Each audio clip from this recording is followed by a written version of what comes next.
Hello, good morning everyone. स्वागत है आप सभी का अपने ही परिवार टॉपर्स गुरुकुल में। क्लास 36 कंप्लीट हो चुकी है। आज है क्लास 37 और ये किसकी है? 60 डे चैलेंज की। चलिए अपनी क्लास 37 हम सभी स्टार्ट करते हैं। फर्स्ट हमारा वही टॉपिक है रूट वर्ड्स, जिसमें आज का हमारा जो रूट वर्ड है ये है हमारा डोमेन। डोमेन सभी ने सुना होगा, डोमिनेंट, डोमिनियन, है ना। Obviously everyone has heard. But domin जो रूट वर्ड है इसका मतलब होता है मास्टर। अब मास्टर किसका, ये अब हम पढ़ेंगे। ओके, देखिए फर्स्ट वर्ड है हमारा डोमिनियन। डोमिनियन का हिंदी मीनिंग क्या है? अधिराज्य। अधिराज्य अगर हम समझें तो इसका मतलब होता है कि राज्य के ऊपर किसी का अधिकार, है ना, जिसका शासन चले। Control over a country of people, मतलब जो ये कंट्री के जो लोग हैं उनके ऊपर उसका अधिकार चल रहा है, उसका शासन चल रहा है। जैसे ये जो हैं, ये जो जितने भी सभी लोग हैं इनके ऊपर क्या कर रहे हैं? इनके ऊपर शासन कर रहे हैं। ठीक, समझ में आया आप सभी को? Very good. चलिए नेक्स्ट है हमारा डोमिनियरिंग। डोमिनियरिंग देखिए, इसमें हमने अभी अभी पढ़ा था कि डोमिन का मतलब जो हमारा रूट वर्ड है उसका मतलब होता है मास्टर। अब इसमें हमारा रूट वर्ड ये रहा, ठीक, डोमिनियरिंग। इसका हिंदी मीनिंग होता है घमंडी। अब अगर इसका मैं देखूं तो इसका ये है एक्सेसिवली कंट्रोलिंग। अब आप सोच कर देखिए, एक्सेसिवली कंट्रोल कौन करता है? ये हमें करते हैं ऑब्वियसली हमारे आर्म फोर्सेस हो गई, हमारी मिलिट्री हो गई, है ना। जैसे अभी इलेक्शन होने वाले हैं और इलेक्शन के टाइम पे सबसे ज़्यादा जो सबसे ज़्यादा एक वो होता है ना, ये होता है कि एक्सेसिव कंट्रोल करना। अब देखिए आप इस वर्ड को ऐसे रिलेट मत कीजिएगा कि घमंडी का मतलब ये है, ऐसा बिल्कुल नहीं है। ये एक नेगेटिव वर्ड के लिए यूज़ होता है जब आप बहुत ज़्यादा एक लिमिट से भी ज़्यादा कंट्रोल करने लग जाते हैं। जैसे जर्मनी के शासन में होता था जो हिटलर करता था, तो समझ लीजिए ये कौन है? ये है आपका हिटलर। ठीक है, तो अब आपको याद आएगा तो हिटलर ने क्या किया था। हिटलर बहुत ज़्यादा डोमिनियरिंग था, वो बहुत ही ज़्यादा एक लिमिट से ज़्यादा कंट्रोल करता था लोगों को। ठीक, चलिए नेक्स्ट है हमारा डोमिनेट। डोमिनेट का मतलब होता है हावी होना। अब देखिए, to be the master of, मतलब किसी चीज़ का मास्टर होना। अब आप सोच के देखिए, ये जो योगा ये कोई भी इजीली इतना जल्दी कर सकता है? भाई नहीं कर सकता। तो इस बच्ची ने ये करने के लिए, ये सीखने के लिए इसके ऊपर ये चीज़ हावी हो गई थी कि yes I have to do and I will and I can. ठीक है, तो इसीलिए यहाँ पर डोमिनेट का मतलब ये हुआ। चलिए नेक्स्ट है हमारा प्रीडोमिनेट। प्रीडोमिनेंट में देखिए ये रहा हमारा वर्ड डोमिन। डोमिन का मतलब अभी हमने पढ़ा था मास्टर होना। मास्टर का मतलब किसी भी चीज़ में महारत होना, या फिर उसका फर्स्ट, जैसे हमारे टीचर वो भी मास्टर होते हैं। वो क्या करते हैं? पूरी क्लास में ऑलवेज हमेशा आगे रहते हैं, मतलब सारी एक्सप्लेनेशन टीचर ही करते हैं, ऑब्वियसली स्टूडेंट तो करते नहीं है। ठीक, तो इसका पूरा जो वर्ड का मतलब है ये होता है प्रबल होना। अब ज़रा सेंटेंस रीड कर लेते हैं। To have more power than others, और लोगों के कंपैरिजन में ज़्यादा पावर होना। अब देखिए, आज़ादी की लड़ाई बहुत लोगों ने लड़ी, लेकिन कुछ कहते हैं ना, जितना हमें पता, एक न्यूमरस हैं, काउंटेबल हैं, ऐसे बहुत थे। बट आप बहुत अच्छे से समझ सकते हैं, इस एग्जाम्पल को रिलेट कर सकते हैं कि जो सबसे ज़्यादा योगदान दिया उन्होंने ही हमारे देश को आज़ाद करवाया, है ना। तो ऐसा नहीं है कि किसी ने नहीं किया, बट एक्चुअल में ऐसा था कि उनकी जो विल पावर थी, या उनकी और भी जो है उनका एश्योरेंस, डिटर्मिनेशन इतना स्ट्रॉन्ग था as compared to the other ones. ठीक, चलिए नेक्स्ट है हमारा वन वर्ड सब्स्टिट्यूशन, जिसमें फर्स्ट है हमारा honorary. Honorary, holding an office without receiving a pay, मतलब बिना सैलरी के हम एक पोजीशन होल्ड कर रहे हैं। ठीक, तो इसे हम क्या कहते हैं? ऑनररी। ठीक है, अगर आगे से कभी आपको पूछा जाए कि भाई आप ऑफिस में हैं मान लीजिए और आपको सैलरी नहीं मिल रही है, बट आपने एक पोजीशन होल्ड कर रखी है, तो आप किस तरीके के एम्प्लॉय हुए? हम हुए ऑनररी एम्प्लॉय। ठीक है, चलिए रेप्लिका। रेप्लिका का मतलब होता है प्रतिबिंब होना, एग्जैक्ट उसके जैसा होना या उसका हूबहू होना। जैसे ये इमोजी और ये इमोजी दोनों सेम सेम है। ठीक है, चलिए इकोलॉजी, हमने आपको बताया था लॉजी का मतलब होता है स्टडी, ऑब्वियसली यहीं पर है। इकोलॉजी का मतलब होता है स्टडी ऑफ एनवायरनमेंट। इकोलॉजी का क्या मतलब होता है? Study of environment. चलिए नेक्स्ट है हमारा relic. Relic a deceased holy persons remains. Deceased माने मरा हुआ या जो मर चुका है, मतलब उस इंसान की जो पुरानी पवित्र चीज़ें या फिर अवशेष बचे हुए हैं उन्हें हम कहते हैं रेलिक। ओके, आप याद रहेगा, जैसे आपके दादा नाना पापा मतलब जो भी मतलब मर जब अच्छा क्या होता है कि जैसे मान लीजिए हमारी फैमिली में किसी की डेथ हो गई तो हमारे पास उनकी कुछ ना कुछ निशानी होती हैं, तो उसे हम क्या कहेंगे? वो जो निशानी है वो क्या है? रेलिक है। ठीक है, चलिए नेक्स्ट है हमारा dialect. A particular form of a language which is peculiar to a specific region. मतलब लैंग्वेज का एक ऐसा फॉर्म जो सिर्फ और सिर्फ एक पिक्यूलियर मतलब एक कहते हैं ना एक मतलब नॉर्मल सिर्फ एक ही स्पेसिफिक एरिया में बोली जाती है, ऐसा नहीं है कि सभी जगह। जैसे देखिए आपकी खड़ी बोली है तो खड़ी बोली जो क्या है आपकी एक स्पेसिफिक रीजन में बोली जाती है ना। और भी ठीक, तो उसे हम क्या कहते हैं? डायलेक्ट। चलिए नेक्स्ट है हमारे इडियम्स, मुहावरे, जिसमें फर्स्ट है हमारा a square deal. A square deal का क्या इडियम होता है, ये क्या मतलब होता है? अ ऑनेस्ट एंड फेयर ट्रांजैक्शन और डील। जब आप एक फेयर ट्रांजैक्शन कर रहे हैं मतलब उसमें कोई धोखाधड़ी नहीं है भाई, बिल्कुल साफ़ सुथरा है, कोई धोखाधड़ी नहीं है, या कोई डील है, उसे हम कहते हैं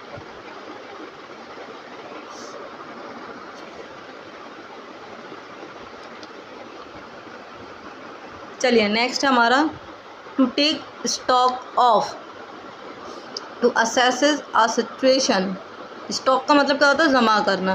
तो हम क्या कर रहे हैं? हम जो सिचुएशन है उन चीज़ों को हैंडल कर रहे हैं, असेस कर रहे हैं। ठीक है, चलिए नेक्स्ट हमारा not mince one's words, to speak in a very direct और एंड ऑनेस्ट वे। मतलब डायरेक्टली बोल देना बिना इस डर के कि मतलब कोई हमें डांटेगा, गरियाएगा, क्या करेगा, बस डायरेक्ट बोल देना और बिल्कुल सच बोल देना।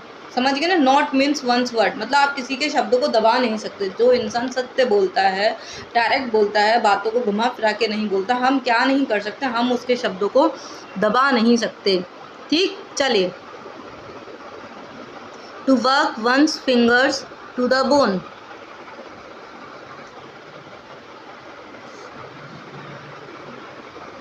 अच्छा सोच के देखिए, फिंगर जो है, फिंगर के ऊपर हमारी कुछ ना कुछ मसल्स होती हैं, स्किन्स होती हैं। तो मान लीजिए इसमें क्या कह रहा है? To work one's finger to the bone, मतलब जो उंगलियां हैं उनका हड्डियों तक काम करना। ठीक है, तो इसका मतलब क्या हुआ भैया? बहुत ज़्यादा ही आप कैसे हो गए? हार्ड वर्किंग हो गए। ठीक, कैसे हो गए? बहुत ज़्यादा हार्ड वर्किंग हो गए। चलिए चैम्पियंस, आप सभी बहुत अच्छे से रिवाइज कर रहे हैं। कमेंट सेक्शन में कमेंट करके बताइए भाई कितने लोग मतलब कहाँ कहाँ ये वीडियो देखते हैं। चलिए बताइए भाई। चलिए नेक्स्ट है हमारा सिनोनिम, जिसमें फर्स्ट है हमारा रिस्की। रिस्की का मतलब क्या होता है? जोखिम भरा। ये तो ऑब्वियसली सब जानते हैं। मैम इसमें नया क्या था? भाई नया है इसमें इसके सिनोनिम्स बहुत सारे लोग जानते हैं, बहुत अच्छी बात है। मेरे बहुत सारे जो चैम्पियंस हैं जानते हैं, कुछ नहीं जानते हैं, ऐसी कोई बात नहीं। जानते हैं तो बहुत अच्छी बात, रिवाइज़ कर लीजिए, और नहीं जानते हैं तो याद कर लीजिए। ठीक, चलिए तो देखिए ऐसी फिगर में देखिए ये जो अंकल हैं क्या करना चाह रहे हैं? ये भाई एक माउंटेन से दूसरे माउंटेन तक जंप करना चाह रहे हो, और ये क्या है? बहुत ज़्यादा रिस्की है ना। तो इसके सिनोनिम्स क्या क्या हो गए? Hazards, perilous, precarious and dangerous. Dangerous तो भाई सभी लोग वेरी वेल नोन होते हैं, है ना, तो इसीलिए हम इसको हाईलाइट नहीं कर रहे हैं, इस मार्क नहीं कर रहे हैं। तो हमारे क्या क्या हैं? एक बार और अगेन कर लेते हैं read. Hazards, perilous, precarious and dangerous. ठीक, चलिए नेक्स्ट है हमारा बेसमेंट। बेसमेंट का हिंदी मतलब क्या होता है? तहखाना। ये तो सभी लोग जानते होंगे, सबके घर में या मोस्ट ऑफ जो पुरानी हवेलियाँ होती हैं उनमें क्या होता था? उनमें बेसमेंट होते थे, उनमें तहखाने होते थे। तो देखिए ये पूरा घर ऊपर की साइड है, अब नीचे देखिए ये पोर्शन है,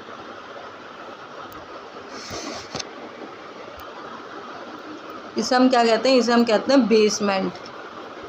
ठीक है, अब इसके सिनोनिम क्या क्या है? इसके सिनोनिम है सेलर, वॉल्ट और अंडरक्रॉफ्ट।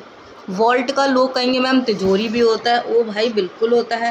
ठीक है, तो तिजोरी को भी हम एक तरीके से हमने क्या रिलेट कर लिया कि तहखाने की तरह है। ठीक है, चलिए तो अगेन रिवाइज कर लेते हैं। ठीक, सेलर, वॉल्ट और अंडरक्रॉफ्ट।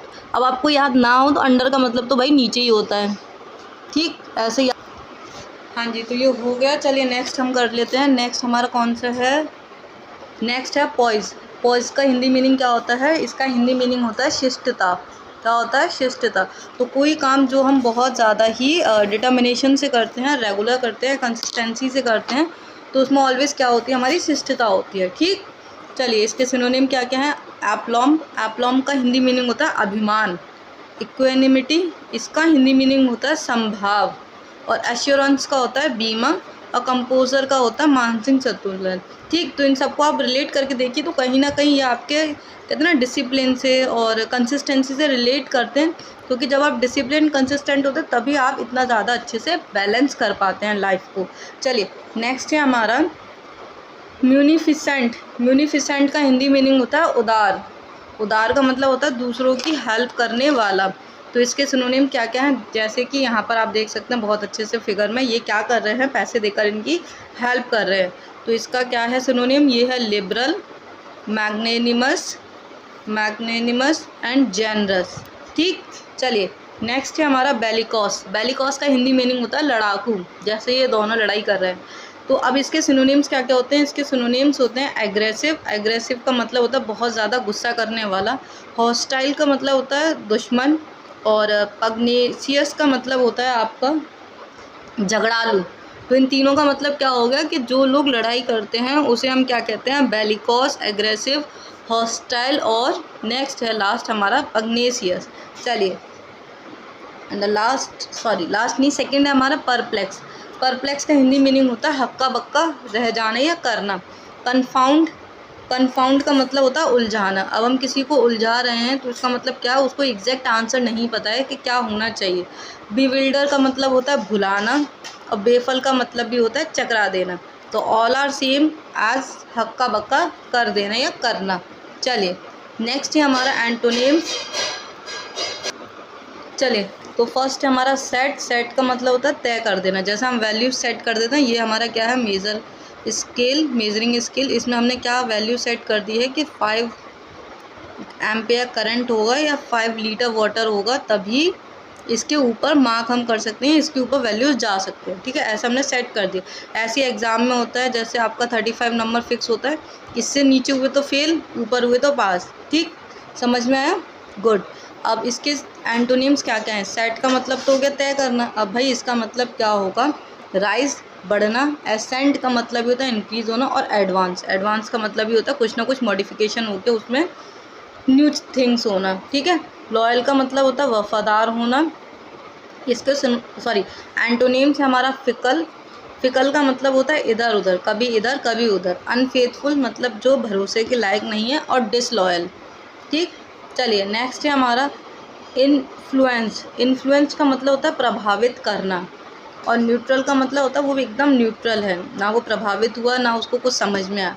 अनबाइज्ड का मतलब होता है निष्पक्ष, किसी की भी पार्टीशन में ना होना, पार्टी में ना होना। और बाय पार्टीशन का मतलब होता है किसी के भी पक्ष में ना होना। चलिए नेक्स्ट हमारा पेनीलेस। पेनी का मतलब हमने पढ़ा था, पेनी का मतलब होता है पैसा। और लेस का मतलब होता है कमी। तो जब पैसा नहीं होता तो क्या आ जाती है? पैसा नहीं होने पर आती है दरिद्रता। अब इसका अपोजिट क्या होगा? Rich, wealthy and opulent. Opulent का मतलब होता है धनी। ठीक, चलिए नेक्स्ट एंड लास्ट है हमारा नॉन चैलेंट। नॉन चैलेंट का मतलब होता है बेपरवाह, जिसको कोई भी परवाह नहीं होती। अब इसके अपोजिट क्या होगा? कंसिडरेट, जो कंसिडर्ड होता है विचारशील। कंसर्न का मतलब होता है बहुत ज़्यादा अध्ययन करने वाला। और अटेंटिव का मतलब होता है बहुत ज़्यादा ध्यान देना। चलिए लास्ट है हमारा टॉपिक स्पेलिंग करेक्शन, जिसमें फर्स्ट है हमारा fallacious, veterinary, colonel, receipt and temporary. Again I am repeating, fallacious, veterinary, colonel, receipt and temporary. Thank you so much guys video को लास्ट तक देखने के लिए। Thank you.